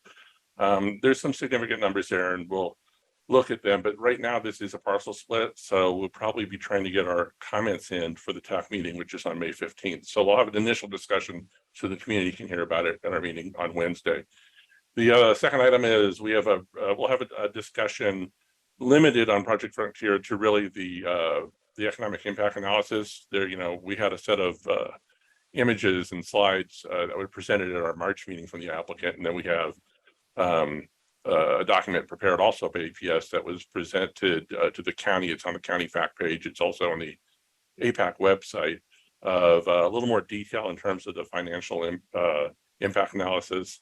And then we've got a couple letters from Auditor Harn that we wanted to share with the community. I'm sure most people have seen it, but we'll have a discussion surrounding that. Then the last item on our agenda for Wednesday is it's just a review of essentially what the Planning Commission is going to be talking about on Thursday, which is the East Ridge Village. The new development agreement was an opportunity for $500 per lot community benefit fee being added on, as well as essentially a new Mello-Roos being created to replace the prior one. And again, Commissioner Vania spoke about it a little while ago, but it's an unusual approach. Essentially, their initial set of, I believe their final set of tentative map extensions. They had a 6-year that we had them talk to us back in, I want to say it was 2017. So their maps are expiring. But this is a unique way to see if they can get another 10 years on those maps via a new development agreement instead of just, the typical path. So it's a different look, a different process. And so we'll all be listening, but we want to make sure the community is aware of what's going on. And again, it's 701 units. That $500 community benefit fee would be over several years as they develop the project, as they pull building permits. And that it ends up being about $350,000 or so, 300, somewhere around there. So it's not a big number, but it is a number. So we'll have a brief talk about that, and then anything else that comes up between now and Wednesday, we'll leave an opportunity to have a discussion about that. So that's all I have for everyone tonight, and welcome everybody to come down in person there in the fire station, on Zoom. The link is on our agenda or on YouTube. So thanks. Thanks. So 2 days and then you can come back, right? So Wednesday and you'll get more information, right? So thank you, John, for that. Who wants to go next? Oh, I might as well just segue. Yeah. Since I'll be joining John on Wednesday also, along with perhaps some of the rest of you here. Not surprising, the major story in District 2 is Project Frontier. Just for the record, I think it's important to recognize what has happened in the last month, both on the county side and also on the resident side in terms of dealing with and trying to get our arms around Project Frontier. When we were last here, we didn't have a fact sheet in our hands. We were still expecting the project to go forward to the zoning administrator. Both of those have been certainly dealt with in the last month. Very clearly, the fact sheet has been released. Still some issues with regard to some of the issues of what actually is contained in those fact sheets, and then whether or not, and why some of the verbiage is verbatim responses that were provided to APAC from the developer. So, you know, obviously the question is, where did those facts come from, and do they need to be rewritten and dealt with again? I presume that it would, from the public's point of view, be beneficial to re-examine and restate some of those facts again, given the fast-moving nature. As to the decision to move it to the Planning Commission, bravo. That's the only reasonable and rational approach to take to a project of this size. And the next big question, though, is the scope that the planning director will attempt to define for the Planning Commission to take a look at. If it is still confined to just the height limits and some of the other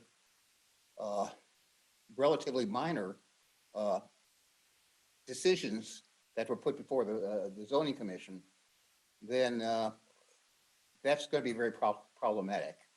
And so I would hope that and urge the planning director to open this up so that the planning commission can take a look at planning Project Frontier with the idea that the entire and brand new EIR is really required on so many different levels, from health to traffic to biological to pollutants and all the other related information that APAC has already started to deal with, and a lot of the community groups have also done. So good progress in 1 month. We're not quite there. Now we know what the, thank you, George, for asking the question is in terms of when the next planning commission, when they actually see that. Now, on the other side of the equation is the community groups. I very clearly am active in a couple of those. Although when I wear my APAC hat, I attempt to be as balanced as I possibly can, in my opinion, because that's just the nature of being in that committee, because our business is to analyze and make recommendations as an advisory group. However, as a wild senior citizen, working with another group of other wild senior citizens, I recognize that some of the language we are hearing, even today, that we have to take property values as a premium in this evaluation process. I would counter that with the argument that human and health rights are also equally important. Certainly the quality of life is very important. And the general plan addresses both of those issues. Unfortunately, up to this point, only one side of the equation has really been dealt with, and that's property rights of a property owner that now has switched his position a couple of times on the same parcel of land. In the meantime, my senior community of Heritage, my neighboring senior community of Blackstone, and my neighbors at my neighbor senior community, I'm sorry, you guys, there's a lot of seniors in Blackstone also. I'm at Four Seasons. But also my good neighbors there in Blackstone are right now having to spend countless hours trying to second guess and trying to do our level best to get in front of a situation that we find is untenable. We should not, as citizens of this great county, have to be second guessing, even at this late date, who the customer is. I think the developer in their application has made it pretty clear by showing buildings with the Amazon name on them in their application that it didn't take a brilliant individual to determine that perhaps Amazon is the end client. But even if it's not Amazon, if it's Bullwinkle Inc., I don't care. It's still a very large, imposing building that very narrow interpretations of the building codes are being applied to move this thing forward. And the interest and the commitment, I think, of the community has only got stronger in the last month. Very clearly, the concerned residents of Heritage Village has joined hands with, again, Four Seasons and made a commitment to be anti-Project Frontier. And in so doing, we joined hands and have decided with great glee to take up the leadership that Blackstone took onto itself and be part of the citizens for El Dorado Hills. I would recommend anybody that's listening on this Zoom meeting tonight, or anybody that might look at this in advance, to take a look at the website, citizens for the number 4, edh.org.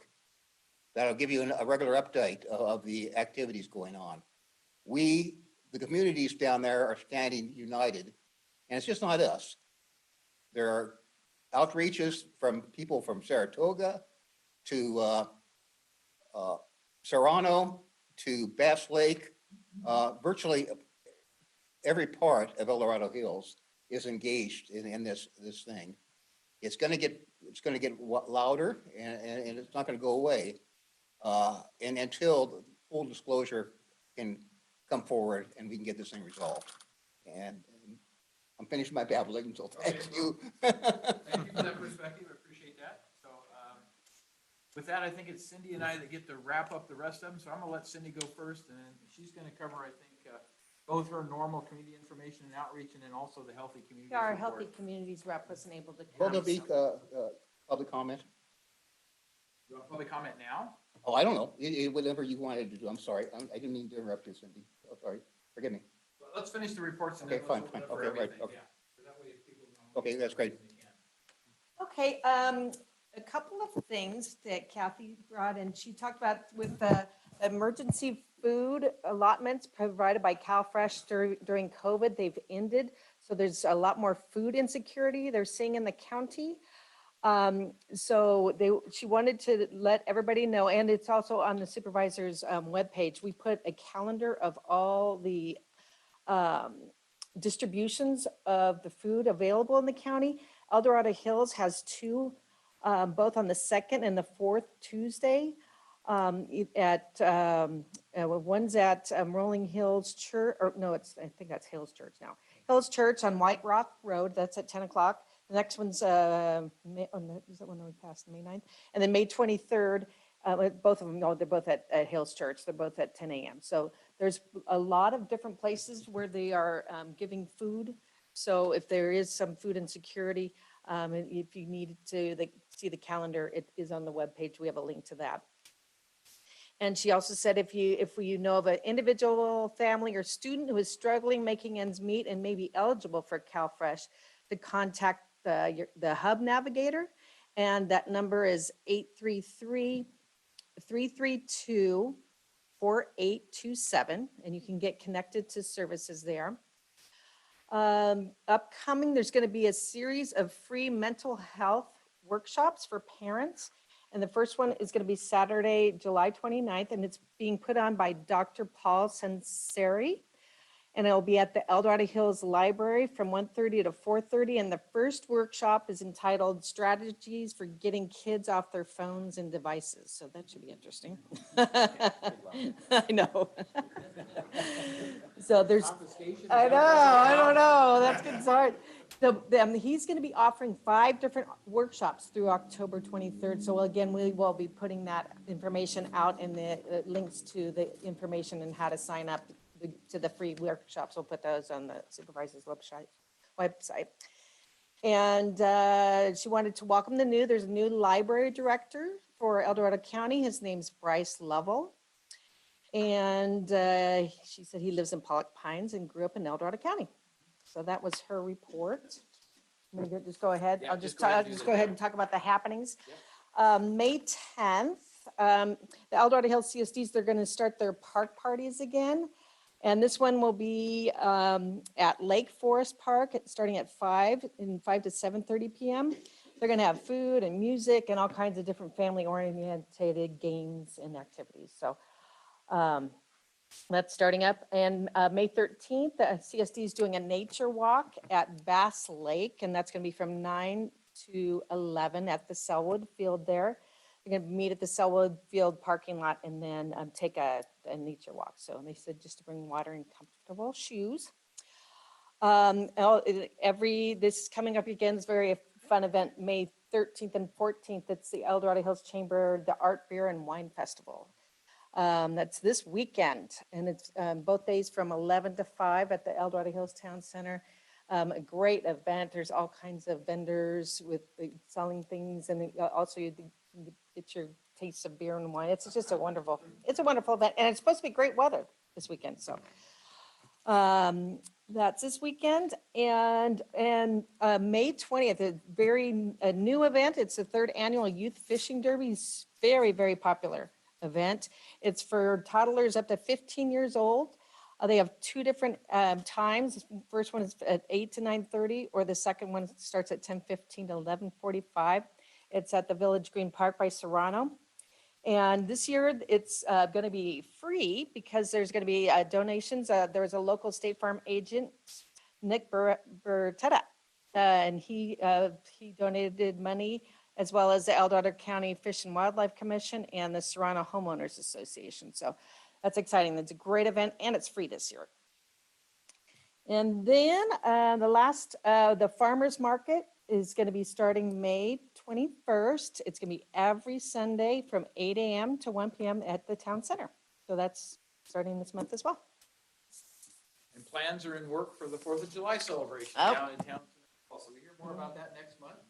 But the county's been very involved in supporting that and the fireworks display, so it should be another fantastic year. Great event. Information yet to come next month. So I'm going to cover 2 items very quickly. The first is the good governance.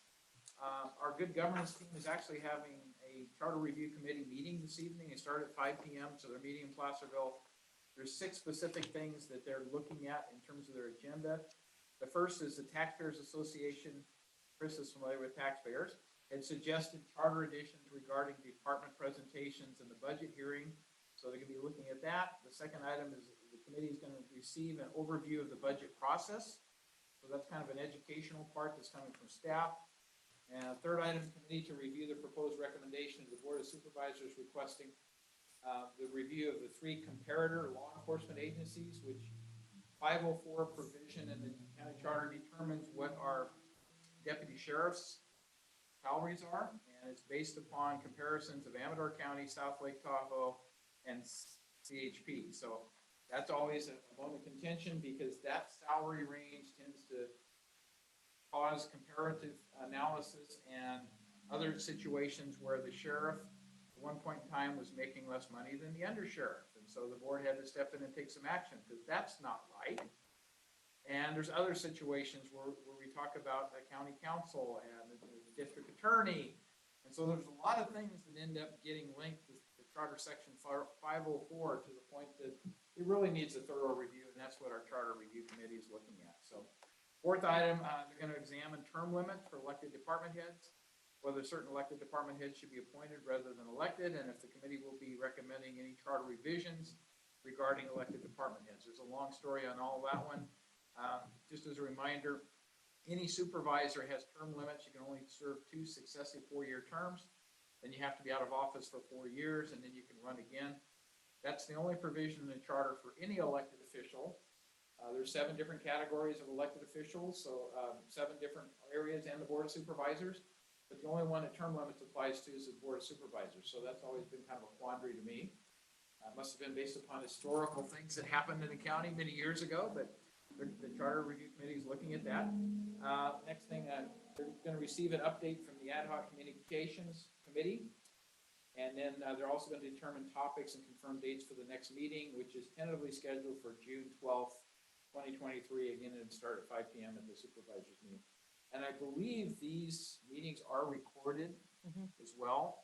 So if you wanted to understand what the Charter Committee is reviewing, the conversation that happened, they always put out summary minutes, but there's a video tape that's video recording that you can listen and actually, basically after the fact, understand exactly what breadth of discussions they're having. So I'll leave the good governance at that point. And then one last one here on economic development. Supervisor Turnbull and I met with our county staff responsible for economic development to identify a way of restructuring our Community Economic Development Advisory Committee objectives. It was concerned by some of the supervisors that our CDAC committee had gotten off and looking at things that weren't necessarily consistent with the economic development plan the county has, and may not actually be supportive of staff's interests. They may be actually a distraction to staff. So what George and I reviewed with the staff is a way to put together some criteria that would say we want to move forward. We'll probably expand the membership on CDAC to include certain types of categories. For instance, I strongly want to see an ag representation on our CDAC committee. That has happened in the past through one member, but then she became a planning commissioner. So she left CDAC. But we're trying to look at the model that Placer County has done and the proper kind of representation without overdoing it, but then also allow our at-large members now to continue in their roles for some period of time. So hopefully we'll get all that ironed out. We'll have some specific information. My hope would be the next meeting would be to invite the CDAC members who are currently seated and the public to have a discussion about here's what we've come up with as a draft.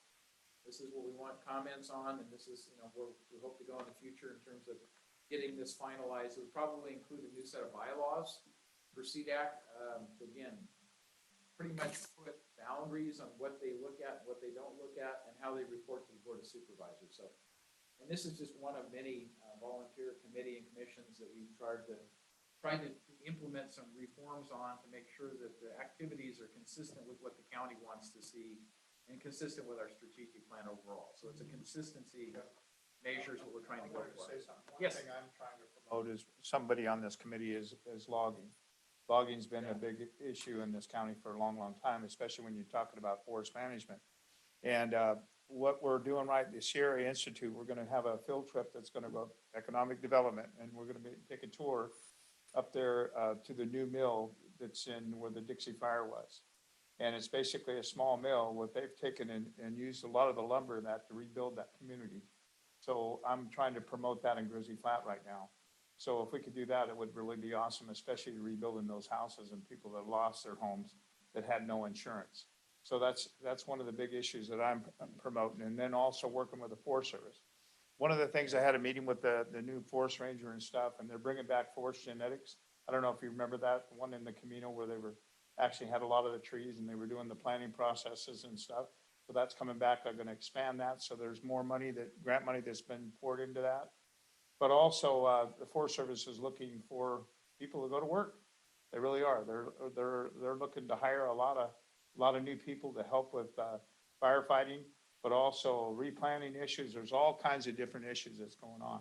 So this thing on the new community center that I talked to the Secretary of Agriculture, they're talking about the new community center building that's going to be built in Grizzly Flat. They're going to donate the property, either donate or lease it. That's one thing we're going to talk about June 1st.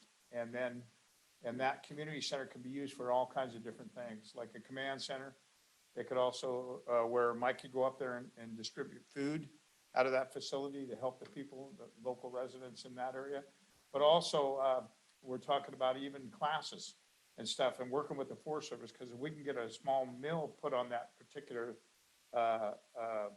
site, then we could use that community center to educate kids and stuff, that, especially in our ROP programs, to learn forestry and learn what is good forest management.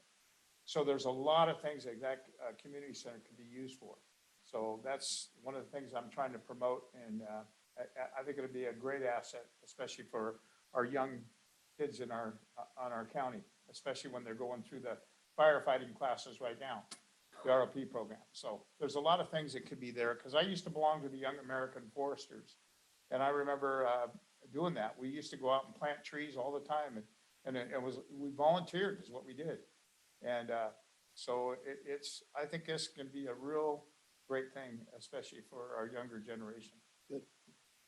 I agree with you. If we change the title just from logging to something like forest resources and Forest biomass, management, okay. I like to kind of lump them together, because that's where I see the economic development in a realistic perspective. Yeah. We're going to improve the forest. It's going to take time, but we're never going to be able to bring logging back. Well, it's not. The clear cutting is gone on that aspect. But the thing is, we're also economic development of biomass. And we're working on a new biomass facility that's going to go in up there in Georgetown to support the school up there. But also, I want to do the same thing in Grizzly Cloud, especially the community center and the new school that's being built back up there. So it'd be a great asset to our communities. So more to come on the development of CDAC and the redirection. So with that, we'll go back and ask any general questions or comments anybody would have on any of the subjects we've covered under these reports. Yeah, Chris. I just want to mention, because you didn't, the Board of Supervisors has an unusual start time tomorrow. I believe it's at 10 a.m. And there are some interesting things. The 10 a.m. is going to be the map contest, that the kids will be there. It's always a fun time to see all these maps that the kids have done. So I look forward to it, and I think you do too. You seem to really enjoy. It's always great to look at the kids' maps and listen to their stories about how they came up with it, what their interest is, because again, it's reaching the youth. And in this case, I think it's K through like 8th grade or something or other. The SAGE group, surveyors, geologists, engineers, And architects. group basically sponsors every year. The competition gets to get in. They do the evaluations, and then the Board of Supervisors gets to make the awards. But all of the maps are shown in the back, and then we invite the kids up to receive their recognition and to explain what's on their map. And it's just a great way to relate to our youth at that level and give them encouragement that they're really thinking about some important things, right? So, yeah, so that is a later start, because we're going to start at 10, because primarily we have the farm day at basically El Dorado County Fairgrounds. That's going to start, I think, at 8 or 8:30. So the Board of Supervisors wanted to be able to attend at least the front end of that farm day. Okay, before we makes move sense. over and start the Board of Supervisors meeting at 10. So, The other thing is that the board's going to go late tomorrow. You have normally the 1 o'clock open forum, and then you have a 2 o'clock and then a 3 o'clock agenda item. So there are, please take a look at the Board of Supervisors agenda on Legistar on the county website. Thank you. yeah, thank you. Anybody else? Comment, question? Yes, Marcus. I didn't hear you guys mention it, but I think it's important to mention is May 21st is the Gold Country Half Marathon. It's the first year that they're doing the half marathon again since COVID. And then they're also doing a 5K. So it'd be great to see people come out and support the runners, especially considering the implications that something like Project Frontier could have on these kind of events. Something that I'll note, last year, I did something like 25, 26 5Ks across the region last year, and our 5K was the most competitive by a wide margin. That's a real testament to our community and how seriously we take healthy living. And we couldn't do that if there were trucks on our roads and town center was turned into a truck stop with all the diesel particulate matter. So come out, support the runners, walk the 5K. It's an amazing event. So I just wanted to bring that up. And if you want to submit the information in my office, we'll put it out on our social media, because we're always willing to do those community acknowledgement activities and stuff. We can add it to our what's happening list, and So yeah, if you want to just email Cindy or I, the boss one, email, we'll get it out on our social media, because I think people need to recognize those major events, even if they're not runners. They can still turn out and support it, right? Yeah, All that good stuff, so. Yeah, I'll send you an email. Excellent, thank you. Okay, so with that, I'm gonna move to item 7, council member items. Just a quick reminder that our next meeting is Monday, June the 5th, right back here in the same location. Our guest speaker will be Chief Brian Richard, who's our Chief Probation Officer. He's gonna talk about the changes and basically the trends in juvenile probation services. A lot of us read about what's going on with the state jails, and prisons, I should say, state prisons, and shutting those down, and rediversion of some of those prisoners, and I think some of the same things are happening with the juvenile population. So we need to be aware of that and some of the challenges that they're faced with, because we were forced to decide on one operational center for the juvenile treatment facility. It's operated in Tahoe right now because it had the newer facilities and stuff, and it had enough bed capacities. And so we had to give up the operation of both in Placerville and South Lake Tahoe to favor the South Lake Tahoe one. We're talking about now the board of being able to use some grant monies the state's provided to do some renovation improvements up there. Most of the juveniles affected are from the west slope, as opposed to just Tahoe, but we have to be considerate of the fact that we only have so many facilities, and we don't have a lot of money to build new facilities. So if we can improve the facility that's there and make it a better center, even though parents or family may have to travel further to go visit the youth, that's not a bad trip to run up to Tahoe periodically and spend a little time. And so I think that's kind of the compromise we had to make. And we pretty much decided not to build a new juvenile treatment center, at least at this point in time, in the Placerville area. So we'll be using the one up in Tahoe for an extended period with the remodels and some of the improvements that have been made. So Chief Richard will be here to share with us that plan and some of the other things changing in his world. And with that, if there's no other go-backs from anybody, I'm going to say we're adjourned, and we're just a little bit after 7 o'clock. So thank you all for your attendance, your patience. Really appreciate the interaction, the conversation, and the presentations that have been made. So thank you.